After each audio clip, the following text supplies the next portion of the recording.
मीरा भाईंदर के हमारे विधायक नरेंद्र जी मेहता, इन्होंने 2 दिन पहले एक पत्रकार परिषद ली थी और उस पत्रकार परिषद में नगर विकास खाते के माध्यम से एकनाथ शिंदे जी जो नगर विकास के मंत्री है, उनके डिपार्टमेंट के पास मैंने 500 करोड़ रुपया कर्जा मीरा भाईंदर महानगर पालिका को चाहिए ऐसा प्रस्ताव रखा है, जिससे मैं मीरा भाईंदर शहर के रास्ते बनाने वाला हूँ, ऐसा उन्होंने कहा। अगर सोमवार तक उसको मंजूरी नहीं मिली तो मैं फाउंटेन होटल के पास जाके रास्ता रोको करूंगा, ऐसा उन्होंने पत्रकार परिषद में कहा था। मैंने वो वीडियो देखा।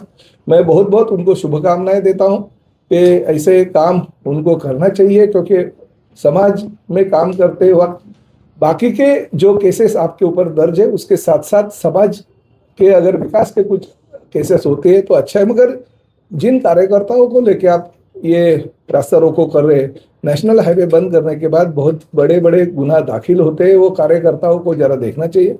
मैं भारतीय जनता पार्टी के कार्यकर्ताओं को ये कहना चाहता हूँ जिम्मेदारी के साथ कि ऐसे रास्ता रोको में आप अगर सहभागी हो गए तो नेशनल हाईवे अथॉरिटी के लोग आपके ऊपर गुनाह दाखिल करेंगे। कल अगर किसी नौकरी के काम के, व्यवसाय के काम के विषय अगर आपको बाहर देश अगर जाना रहेगा तो वो देश में जाने के लिए जो पासपोर्ट लगता है, वीज़ा लगता है, उस वक्त भी ये तकलीफें आपके ऊपर आ सकती है। क्योंकि ये जो रास्ता रोको करने का निर्णय आपने लिया, आपके नेताओं ने लिया, आपको उनको सवाल पूछना चाहिए कि भाई ये 500 करोड़ रुपया आप मांग किस लगे हो?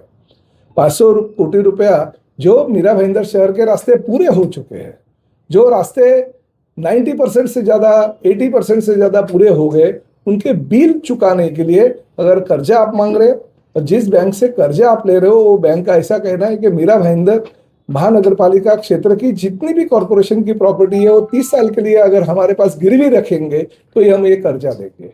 तो आप अपने खुद के निजी स्वार्थ के लिए ये पूरे महानगर पालिका क्षेत्र के प्रॉपर्टीज कॉरपोरेशन की गिरवी रख रहे हो, और जो भी रास्ते महानगर पालिका के हो गए उसको कर्जा राज्य शासन देने की अनुमति नहीं दे सकता है। अगर नए कुछ प्रकल्प आपको करने हैं जरूर कर्जे के लिए परमिशन दे देगी।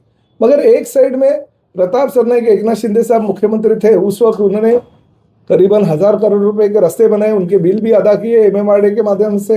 एक साइड में छत्रपति शिवाजी महाराज पुतले से लेके मेट्रो का आखिरी स्टेशन है वहां तक का जो रास्ता है उसको भी मैंने सैंक्शन ले लिया। वो भी हम आगे बारिश के बाद तुरंत काम शुरुआत करेंगे, क्योंकि उसको मंजूरी भी मिल गई, निविदा प्रक्रिया भी पूरी हो गई है। तो ऐसे वक्त 500 करोड़ रुपए का और रास्ते का प्रस्ताव प्रताप सरनाईक राज्य शासन के पास रहता है। एमएमआरडीए ने उसको राज्य शासन के अंतिम मंजूरी के लिए भेज भी दिया है। ऐसे होते हुए आप खुद के जेब का पैसा जो है खर्चा करने की बजाय, यानी राज्य शासन हमें अगर अनुमति देता है, एमएमआरडीए अगर हमें अनुमति देता है, तो ये महानगर पालिका गिरवी रखने का आप ऐसा सपना क्यों देखते हो? मुझे तो ऐसा भी बताया गया कि कोई एक कोठारी नाम का दलाल है, एजेंट है, जो महानगर पालिका में कार्यरत है। कोई इनका ही पहचान वाला रहेगा तो वो भी देखना चाहिए। तो ये 23% मांगता है हर काम के पीछे। 23% दे दो। ये 500 करोड़ का कर्जा जो सैंक्शन हो रहा है उसके लिए उन्होंने 23% मांगा है कि ये राज्य शासन से पैसा अगर मंजूर हो जाएगा तो आपको हम ठेकेदारों के बिल दे देंगे और उस बिल में से 23% हमको चाहिए। तो इस काम के लिए उसको जिम्मेदारी किसने दी ये भी देखना चाहिए। मेरा यही कहना है कि अगर राज्य शासन को आप उसके लिए सैंक्शन मांगोगे तो जरूर राज्य शासन उसको सैंक्शन देगी। उसके लिए कर्जा निकालने की क्या जरूरत है? और महानगर पालिका आप गिरवी रख रहे हो, आपको हक किसने दिया ये महानगर पालिका गिरवी रखने का, वो भी 30 साल के लिए?